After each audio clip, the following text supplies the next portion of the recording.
All right, welcome everyone. Thank you for joining us. My name is Christina Turkin. I'm an associate professor of economics, and I'm also chair of the Department of Business. And on behalf of Our Lady of the Lake University and the School of Business and Leadership, I'd like to introduce you to Mr. Jim Perschbach. Mr. Perschbach is president and CEO of Port San Antonio.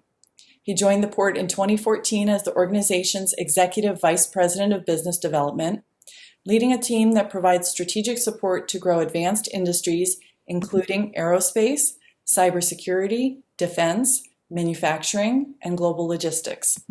He assumed the role of president and CEO in June of 2018. Previously, Mr. Perschbach worked as an attorney in private practice with one of the nation's largest law firms. There, he counseled clients in industries including aerospace maintenance, repair and overhaul, and advanced manufacturing. He is a former chair of the San Antonio Chamber of Commerce's Aerospace Committee and the Alamo Academies, a nationally renowned program within Alamo colleges that has prepared hundreds of young people for careers in aerospace, cybersecurity, manufacturing, and other advanced fields. Mr. Perschbach also previously chaired Alamo College's Scobie Education Center or Challenger Learning Center. Mr. Perschbach holds an undergraduate degree in business administration from the George Washington University and earned his law degree from the University of Houston Law Center. It is my pleasure to welcome Mr. Jim Perschbach as the closing keynote speaker for the OWN conference. Thank you so much for joining us, Mr. Perschbach. Well, thank you, Doctor. Thank you all so much for taking the time. It's awkward to do these. I'm set up as a live act and not one of these up close and personal, intimate speakers, because in the big stadium and a big setting, my charm disguises the fact that a lot of my speaking is awkward. So on this, please feel free to ask questions, to interrupt and have a conversation. There's not many of us on the panel. And what I'd like to focus on really is two recent events, how they've impacted businesses, how they've impacted us, how they've impacted businesses around the country, and how programs like those here at the School of Business and Leadership can really be part of the solution. And it all goes back to networks. So let me start. And again, I'm going to beg of you all, please interrupt me, or this is going to be very awkward because all I see is my funny looking face on this screen staring back at me. We are suffering through, as you know, a pandemic that has dramatically impacted not just society, but how we do business. And the toll of this has been tremendous. It's been more than just the healthcare toll. We've had a tremendous number of people experiencing a lot of mental trauma. We've had massive disruptions in how we do business. We're getting through it as best we can. The good news is it's not the first time that society has done this. The bad news is that things get more connected as more and more of humanity is plugged into the business world. It has a much, much greater impact on what we do. And then you saw what happened last week. We had a relatively minor winter event that hit us, and it created just utter devastation in this state. We were about 4 minutes and 32 seconds away from losing the entire Texas power grid. And had that happened, we would not have had power back in the state for probably 6 weeks to 6 months, depending on how quickly we could get things up. Both of the challenges that underlie this really relate back to the same thing. And I'm going to speak very bluntly because we're in an academic setting. It relates to a failure of leadership, which is an integral part of business. On the pandemic side, we have a massive challenge.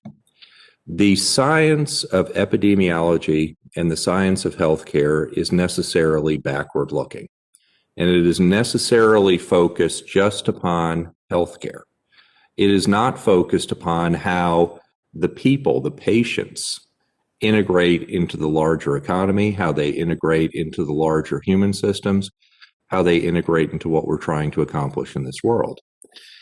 And the danger of the backward looking The epidemiology looks at the number of hospitalizations, the number of people on ventilators, the number of deaths. We are consistently looking backward, which means we are sending resources to where the problem used to be, not where the problem is going to go.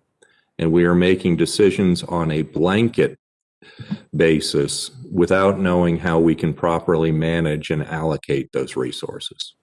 Same basic thing happened on the energy grid last week. We created a system that was designed to maximize economic efficiency in the marketplace. We created a system that was designed to knock out as many lost costs, as many administrative costs as we possibly could, so that we were prioritizing economic efficiency. What we didn't pay enough attention to was that even though the risk of a cold weather event happening was relatively small on a year-to-year event, it is massive on a decade-over-decade event. And nobody raised the question of what should we be doing to plan for this event, to mitigate against this event, and to make sure that this event doesn't happen. This is where I think the lake and where those of you in the School of Business and Leadership have a tremendous opportunity to come in and provide some value to economic opportunities and economic challenges the world over. What we are suffering with the pandemic is not limited just to healthcare situations. What we suffered last week is not limited to just Texas, and it's not limited to just electric and utility grids. We are moving into a world that is becoming more and more integrated. Decades ago, countries were not as connected as they are economically. Even within the United States, we were not as connected as we are. And what we are seeing is more and more people become part of the system, the economic system, the functional system. We need to start accounting for two things that are not being accounted for right now. The first one is the human factor in everything that we do. How humans interplay in a mechanical system or an economic system is something that requires a tremendous amount of study, because we've got these silos all over, not just in academia, but in how we do things in the world. The second thing that we need to do is integrate multiple disciplines and multiple ways of looking at challenges into how we conduct business. We've started to do this in some industries, notably the aviation industry, which if I were being more charming today, I'd tell you it's the greatest industry on earth because I look like George Clooney whenever I hang out with airplane people. But I mean it quite seriously. So for years, what we've done with airplanes is we have measured maintenance on an airplane, which is a massive expenditure, based upon hours of service and cycles of service. And airplanes have gone in for maintenance whether they need it or not. The net effect is we are spending an outrageous amount of money on sustaining our aircraft fleets. On the airline side, it has meant that those airlines have been tremendously challenged in terms of being a viable financial entity.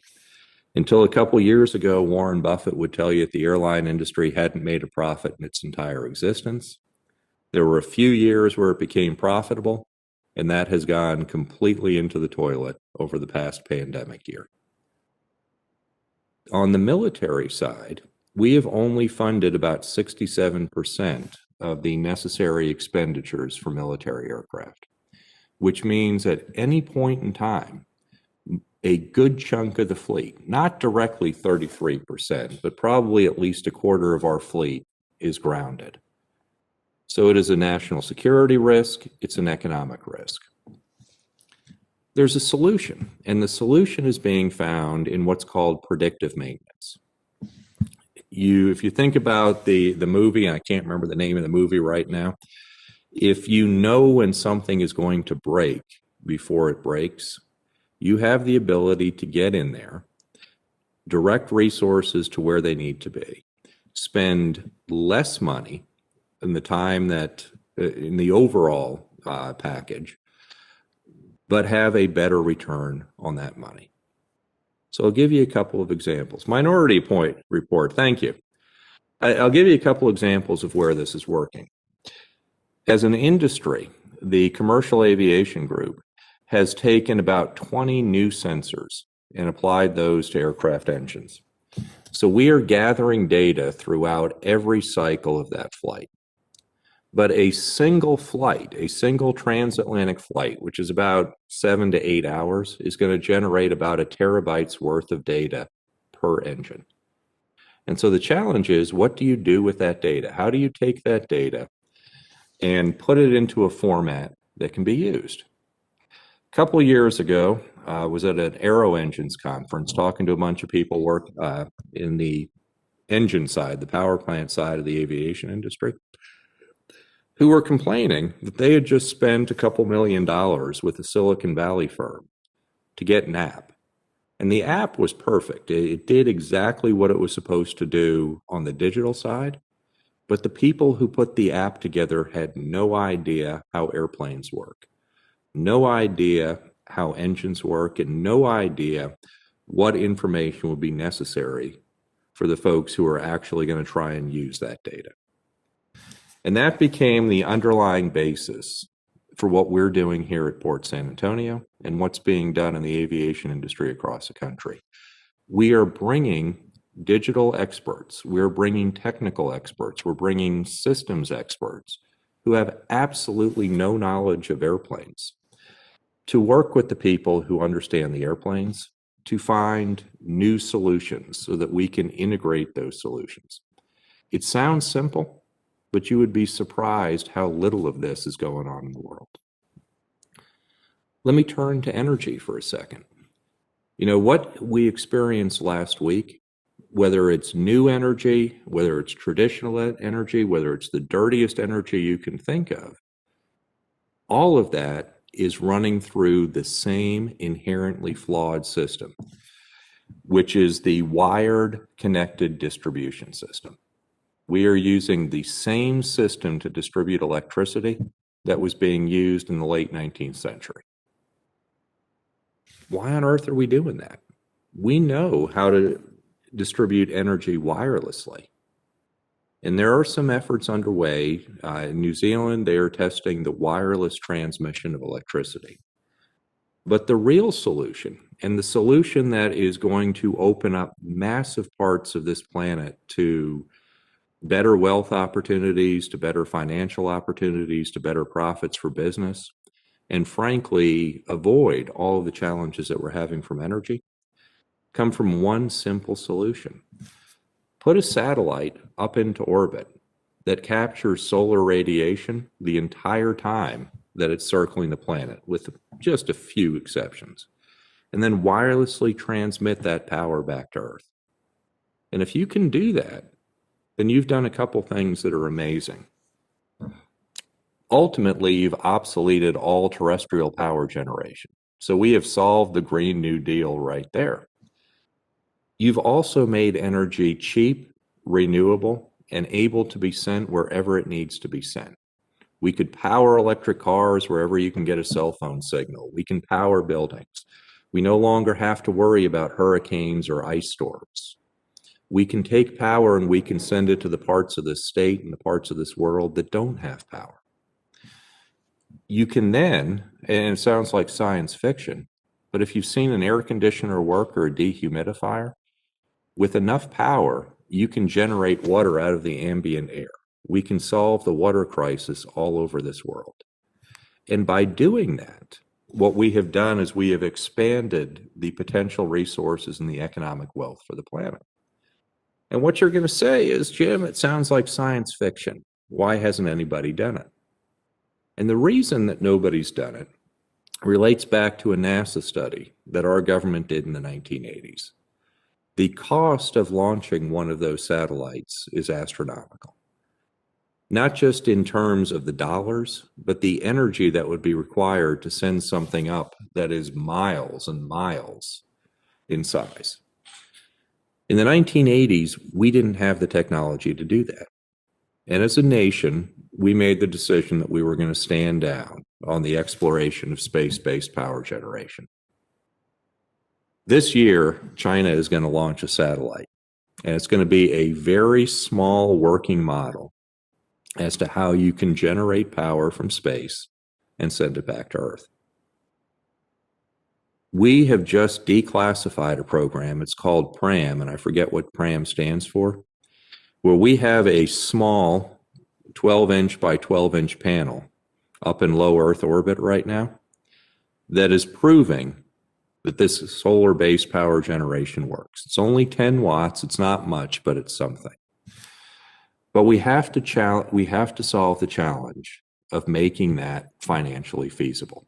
And a lot of that is going on right here in San Antonio, just a few miles away from the campus.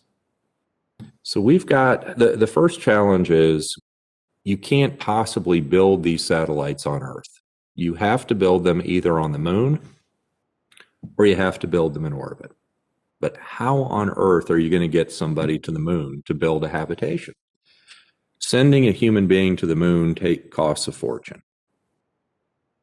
Across the street, and I encourage anybody who wants to come down and see it, we have with the WEX Foundation, working in conjunction with NASA, a program, and there's a group of students that are working with the scientists, where they're showing that you can grind basaltic rock, mix it with an organic compound, and then 3D print a habitation, a cap, on top of a lunar cave.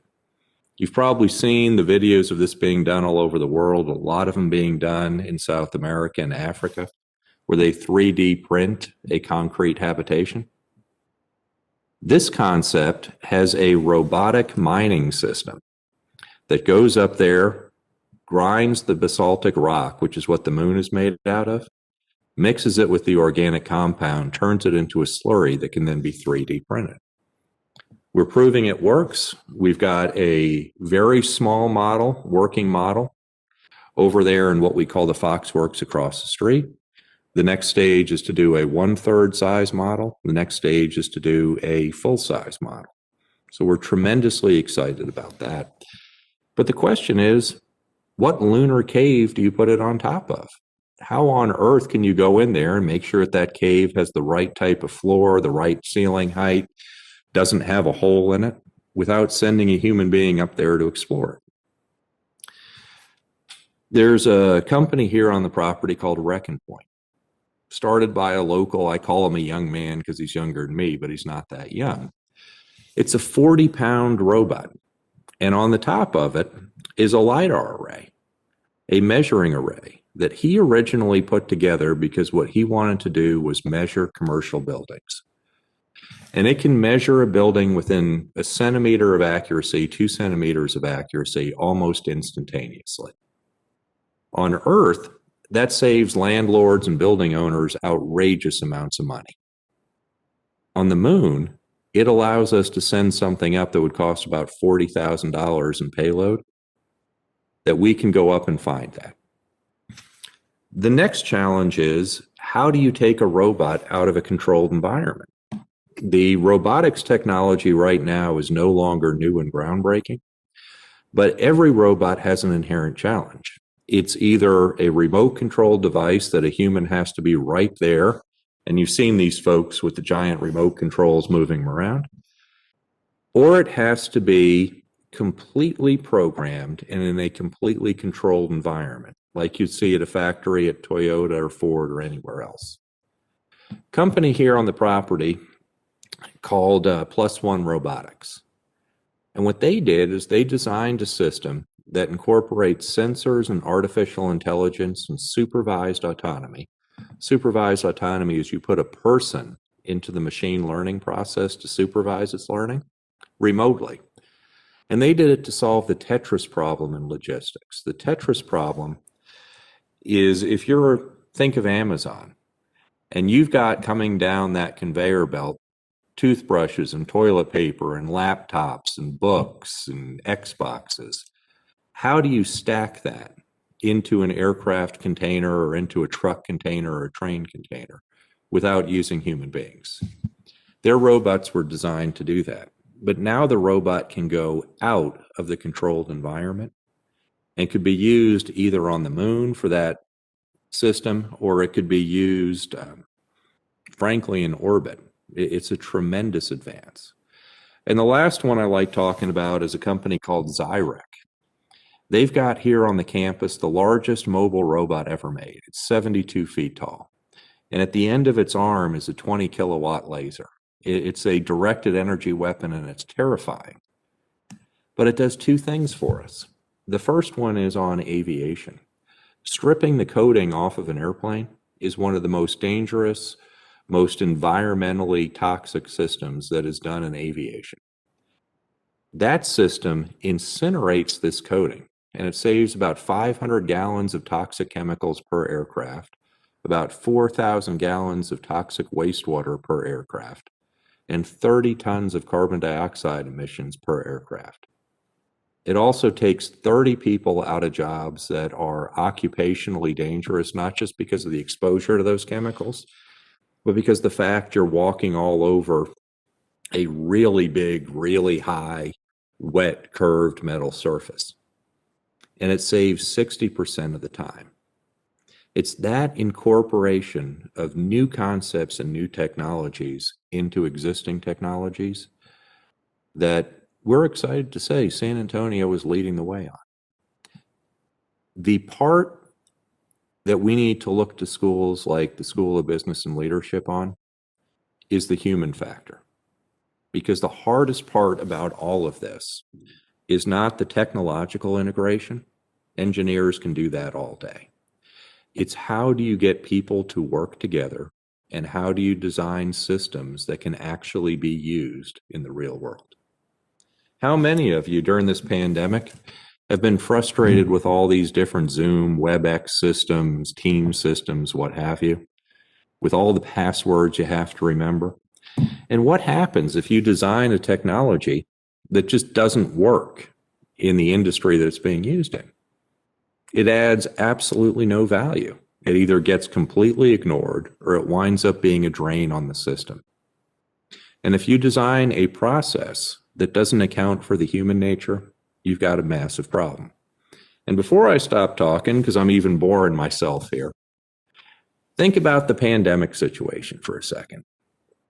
How many of y'all know, live with, love, hang out with doctors? They're even more arrogant than me. And if we go over and we tell a doctor, hey, this epidemiology that you're doing is fantastic, but you're only looking backward, what if we use some of these predictive systems that we have to try and figure out where the disease is going next, where areas are at risk, so we can send resources to that area and maximize the return on it? If we do that, then we are going to make medicine better. We're not telling the doctors that epidemiology is bad. We're not telling them that the science of medicine is bad. We're telling them that there's additional systems that can be incorporated.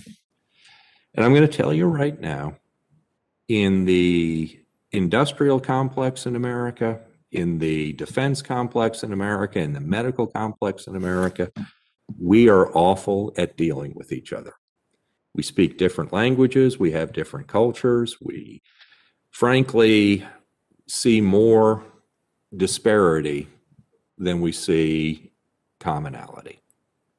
And the challenge for the business leaders of tomorrow is the same challenge that we have for the political leaders of tomorrow. How can we get people to work together? We're not telling the doctors they're wrong. They're absolutely right. But there's additional things that we can bring to the fight that will save lives, that will save money, and will make the world a better place.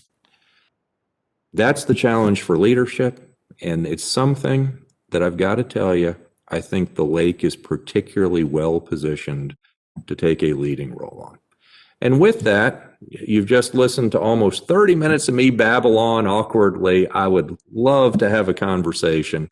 Otherwise, I've got more things to talk about for 20 minutes, which will be painful. So, are there questions or thoughts? Please feel free to submit any questions you may have to the chat, or unmute yourselves and just ask away. Thank you. There's got to be some question or somebody pushing back on me. Well, since there's not, Can I ask a question? sure. So my question will be quite down to earth. I was fascinated by all the things that you have mentioned. Actually, it is very exciting to even imagine like energy transfer from the space, but I'll ask a very much more down to earth question actually. Do you see risk management as a growing, well, have more importance moving to the future after having these experiences? Like the energy crisis we had last week or the COVID pandemic. Normally, I guess the problem with that is these probabilities are very small. You know, my friends in Wisconsin, they make fun of me because we are suffering this much with this much snow, you know. But on the other hand, we are not ready for that. And it is understandable because it's a very small probability. We don't want to use tax money for getting ready for this kind of challenge. But do you see that this will become more important moving forward? Yes, and that's a wonderful point. We've got a challenge with risk management. We got a challenge with business in this country. And before I get to risk management, you know, one failure that those of us with business degrees have is we've spent an awful lot of time really maximizing the value of money. So I'm going to tell you a story first. A couple of years ago, there was virtually none of the activity I just told you about going on at Port San Antonio or in San Antonio. And the first thing that we needed to do was we needed to build a building that could support what's called Unified Platform. It's a federal technology program. You don't need to worry about the details. And so what we proposed was that we build a 90,000 square foot Class A office building on the southwest side of San Antonio. Every single business person, finance person, banker, real estate professional that the board hired to sanity check my crazy idea said, don't do it. It's not going to work. And they had all this data that showed it was an unacceptable risk. And that if we were to do that building and drop $20 million of capital into building the shell building, we ran a risk of it going upside down, and going upside down would have had a detrimental effect on our financials. Now, luckily, I'm a charming guy. You can't tell it from this conversation, but we managed to talk the board into taking a risk to build that building. And that building, if you go buy it right now, is 100% leased, at least within 9 months, and at least to Lockheed Martin, Northrop Grumman, CACI, CNF Technologies, some of the best, most blue chip companies on earth. But you are never, ever going to be able to get to that answer with the way that the typical finance folks analyze those questions. This is a challenge, again, where I think the leadership portion of the School of Business really needs to come to the fore. It is not enough just to understand the technical area in which you're an expert, whether that's cybersecurity or finance or economics or supply chain, logistics, whatever it happens to be. It really is the job of leaders in business to understand that you've got to connect these systems up, especially as the world becomes more connected, as we start plugging more and more mechanical, electronic, and communication systems into each other. We as leaders in business, we as leaders in politics, need to make sure that we are leading the way in connecting these disparate groups. And it is, Doctor, it is tremendously hard. I love finance folks, but I'll say they're a massive pain in my rear end because I keep hearing it. I keep hearing, why on earth are you spending this extra money? Why on earth are you taking those risks? That innovation center that we're building is a $60 some odd million risk that we're taking. And all of our finance leads, they get very, very nervous when they look at that thing. And they say that is a massive risk to take on something that is really just designed as a recruiting tool and a talent and technology acquisition device. And the response is the classic, yeah, but if we don't do it, then how are we going to succeed? We have added about 4,000 new jobs on this campus in the past 3.5 years, give or take. And if we are not out there inspiring people to go pursue an education and matching them up with opportunities, then how do we create a recruitable talent base for the employers that we're bringing here? And if we don't have some way to start looking at new technologies, we're never going to get those new technologies. And last thing, I mean, you get me going, and I apologize for this. I'm nowhere near as arrogant in person as I seem just looking at my funny face on this TV screen. On that space-based power system, 2 weeks ago, because I get excited, and I am on the crazy fringe of things, I posted that on LinkedIn during the height of the pandemic, and I posted it on my personal Facebook page. And a friend of my wife's sent me an email. He's retired. She's retired, but she knew my wife from the education world. And he said, Jim, I've been in high-end research for decades, and he has. He was one of the senior research officers for one of the largest technology companies in the world. And he said, this space-based power stuff, people have been talking about it for years, and it's nonsense. It's never going to work. And he gave me an email that was like a master's thesis. Didn't understand half of what was in there on the technology side. And he said, if you're going to start running these technology incubators, you need to have somebody down there who's weeding out the crazy before you bring it in. And I calmed myself down. It was a bad week, and my first reaction was always anger. And he is one of the most wonderful people on this planet. And I wrote him back, and I said, I talked about a lot of the things we just talked about. And I sent him a link to the China study. And coincidentally, when I was writing it, CNN broke the Pram story. It was finally declassified so it could go into the media. And I said, the biggest challenge that I think we have is people like you, people like me, probably everybody on this call, we all think we understand our area of expertise. But if you bring somebody in who has a different perspective and a different view, you will probably find there is a data set and a point that you are missing.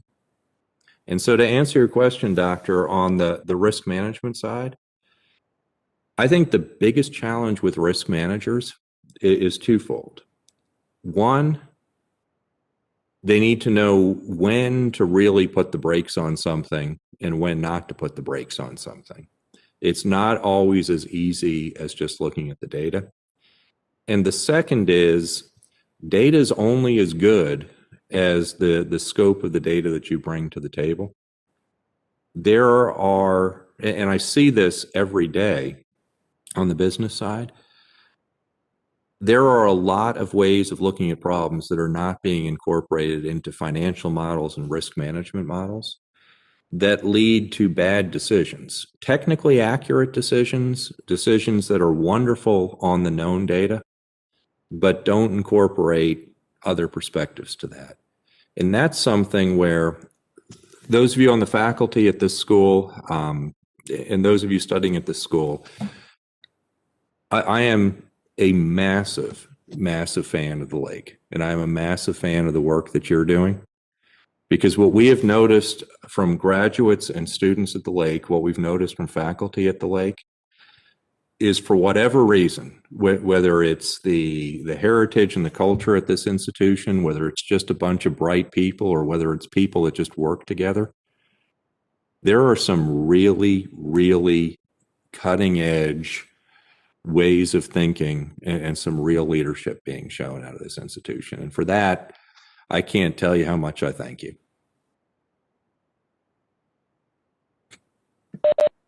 And we have about 7 minutes remaining. If there are any further questions for Mr. Perschbach.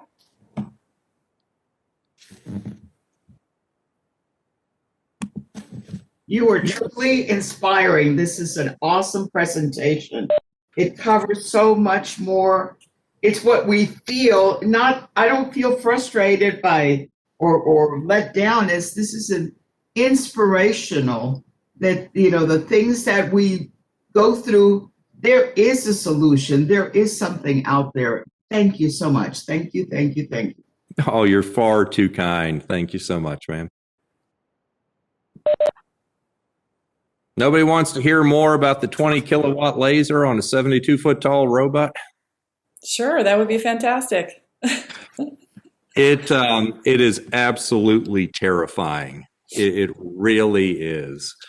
And it's really an interesting thing. For many, many years, people were terrified about the idea of these directed energy weapons, because if used for malicious purposes, they make nuclear weapons seem like firecrackers. If you put a high energy laser, high energy microwave system into orbit, you can destroy a building, a city, anything you want within seconds. And there's absolutely no response to it.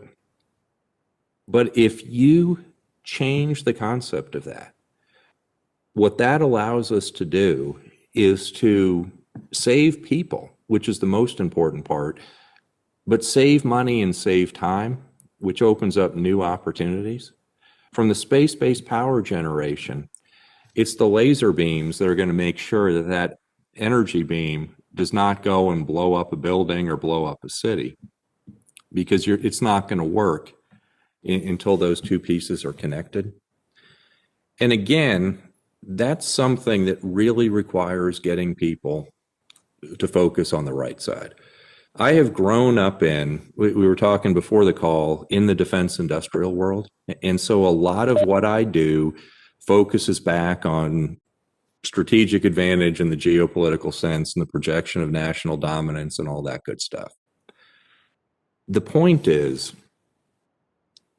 if you think about this planet, and there's a lot of folks who don't like the idea of automation. I used to be one for not that long ago.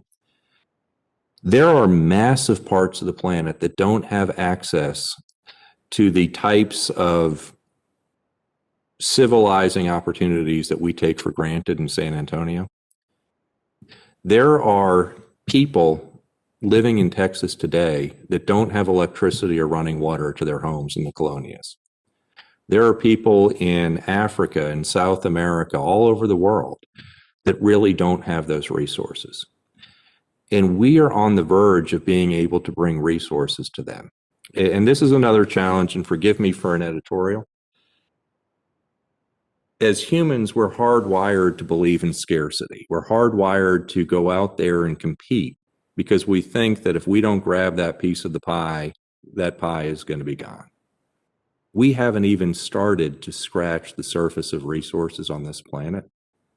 And if we can bring those basic level opportunities to people all over this planet, we can now access resources that will continue to grow the available wealth to everybody. So we are on the verge of some absolutely tremendous things. We just need to make sure that we focus what we're doing. There's always going to be people like me trying to turn everything into a weapons system. But the real exciting opportunity is, I think 100 years from now, this world will be unrecognizable and will be even better than it is today. Anyway, it's 12:20, so thus endeth my arrogant lecture.